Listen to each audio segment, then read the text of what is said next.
I was visiting Canada recently, and in Canada, it's considered post-Christian. And there are not just millions of churches everywhere. And so a lot of the believers in Canada see themselves on mission. In fact, one of the girls that I sat down with, she calls herself a missionary to her own country. And it struck me. And as I heard her stories about how she lives on mission in her everyday life, I was so moved. So moved that at the end of our talk, I said, "What can I do for you?" And she said, "Jennie, just keep building tackle.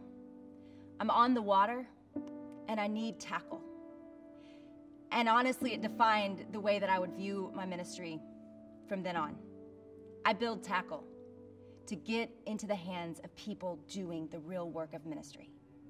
You are doing the real missional work of ministry.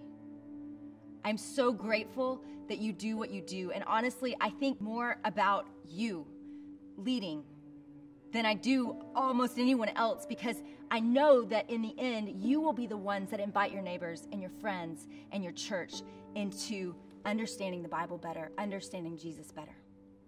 I just want to give you the resources so that you can do that well. And some of you are church leaders, and you've done this a million times, and I may be completely new to you. Hi, my name's Jennie. It's nice to meet you. I'm very excited to do this with you. I believe in the work of the local church.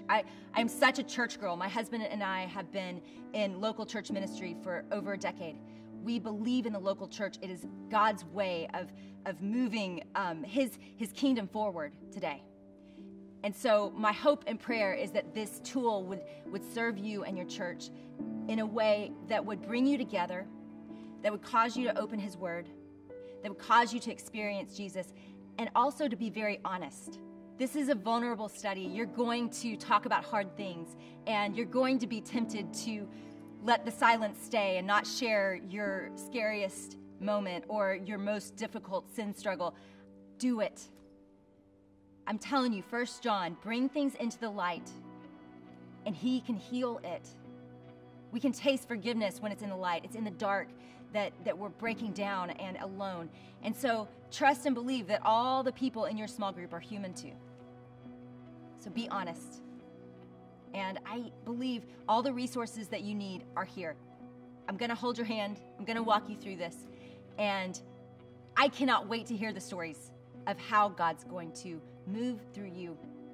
So here's my little offering to hopefully equip you better to go do the awesome, amazing work of loving people and loving God better.